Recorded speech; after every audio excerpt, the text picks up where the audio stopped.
of all, I'd like to welcome the honorable ministers, fellow Namibians, our IATC delegates. Thank you so much for making time to come here. I am going to use some of my time to tell you what an experience it has been. I've landed in Namibia for the first time on Tuesday, and I'd like to make a few comments. What a beautiful country. What a clean country.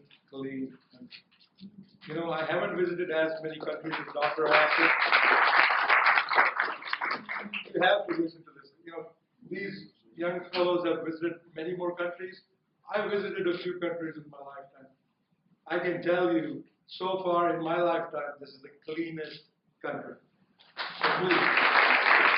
Yeah, it's unbelievable, and the amount of pride you take is awesome. Again, we're going to do this in speed cycle. I was born in India, spent 25 years, did my education, started my career as a hotelier, restaurateur, chef, moved to West Africa, Nigeria, Ivory Coast. So I experienced my first African life foray, great experience to learn, and then moved on to the US. So currently, I'm the Chief Operating Officer of WordTag. We are based out of Florida, and then we have a subsidiary in India where we do all of our manufacturing, electronic assembly, and supply. The main reason if you look, I want you to pay attention to is the vision. We started this about in 2016 with the vision to empower people of the world, starting with the United States, India, and everywhere else, to have sustainable agriculture. And let me tell you what an eye-opener these last 2 years have been. I visited about 5 countries in the last 6 months. Every country I've gone to, every ministry I've met, everybody says, we need to be food secure. We had a meeting with very high-level government officials in Dubai. Their goal is by 2030, they have to be fully, secure in food. And COVID taught us a lot. So guess what?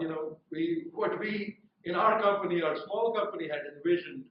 Our goal is to help everybody, become food secure and have sustainable agriculture and produce, food, fruits, everything within 100 kilometers of each of your small metropolises.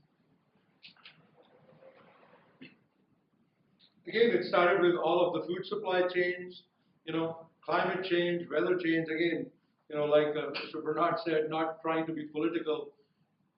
Climate change is here. Everybody knows that. So whoever can deny it, that's okay. But the state I grew up in is Punjab. It used to be called the breadbasket of India. The water table has, I think, it's lower by about 500 times lower now.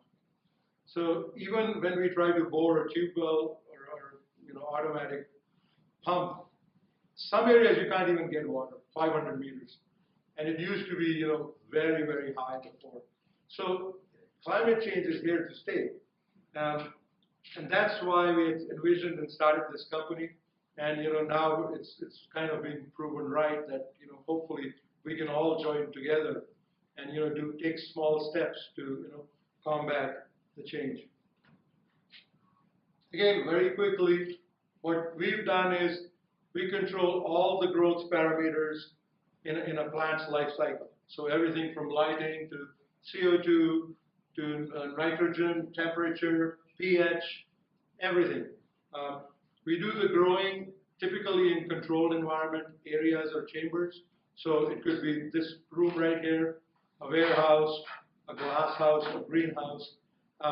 And we also do growing now in sea containers, the shipping containers, because a lot of markets in the United States especially, and big cities, don't have any space. And what that did for us is, we had to shrink the area, so the sea containers turned to be the best solution. So we were very thankful to meet the United Entrepreneurs Association and some of your young farmers yesterday. And one of the main things came up from that meeting, from the Ministry of Agriculture meeting, was the system's great, but everybody doesn't have access to large capital. So sure, you're larger farming, you don't need major or large, access to large capital. And that was the solution we've done, and it's very popular now in India also. We're having lots and lots of inquiries. In the UAE, people are inquiring about, but again, it's much more affordable, and you get your investment back within 18 to 24 months. So yes, it's not a myth, but people think vertical farming is very, very cash intensive, but there are solutions to work around it where everybody, including the common farmer, can have access to it. Again, I'm not going to spend more time. I think I'm almost over with the time. I will just show you this very quickly. If you start from the right, that's what I was talking about is, container farms, and then we have controlled environment systems, vertical farms, and then different conveyance systems for people who do the assembly line growth. Quick snapshot of what some of the savings and our results are. One of the major concerns I learned about Namibia is the lack of access to water.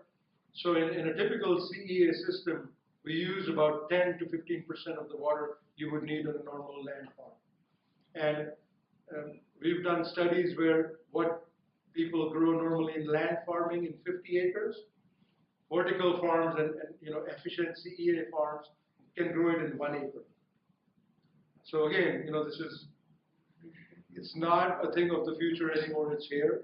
And we're here to assist each other and help each other. So if you have any questions, please, I'm available after the meeting too. And again, thank you for your hospitality.